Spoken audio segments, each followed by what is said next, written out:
हामी चाहिँ इलामको Google point भन्ने ठाउँ जाँदै छौं। त्यहाँ पुग्न चाहिँ यो हाँस पोखरीदेखि सिधै उकालो लाग्नु पर्ने रहेछ। यहाँ चाहिँ बस्ने ठाउँ रहेछ। हामी एकछिन बसिम गलेर। एकछिन बसेर फेरि हिँड्यौं हाम्रो गन्तव्यतिर। लालीगुराँसको बोर्ड देखाउँदै हामी फेरि लाग्यौं उकालो। लगभग आधी बाटो पुगेपछि यहाँनिर कस्तो राम्रो ठाउँ आउँदो रहेछ। भ्यू यस्तो राम्रो देखिएको।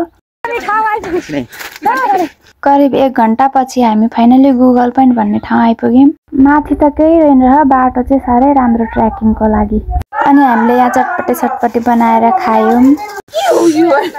माथि फोटोसोटो खिचेर हामी फेरि तल झर्यौं। झर्दा चाहिँ अर्कै बाटो झरेको थियौं। यो बाटो झन् यस्तो राम्रो, साह्रै राम्रो थियो दुईटै बाटो। सबैजना पहिलो पटक जाने हुनाले बाटो चाहिँ कसैलाई थाहा थिएन। यो खै कुन बाटो निस्किम जाँदैछौं फेरि यहाँदेखि हामी। गाडीलाई हामीले यहीँ बोलायौं र गाडी पनि चढ्यौं। हाम्रो भ्लग पनि यहीँ सकिन्छ। बाइ।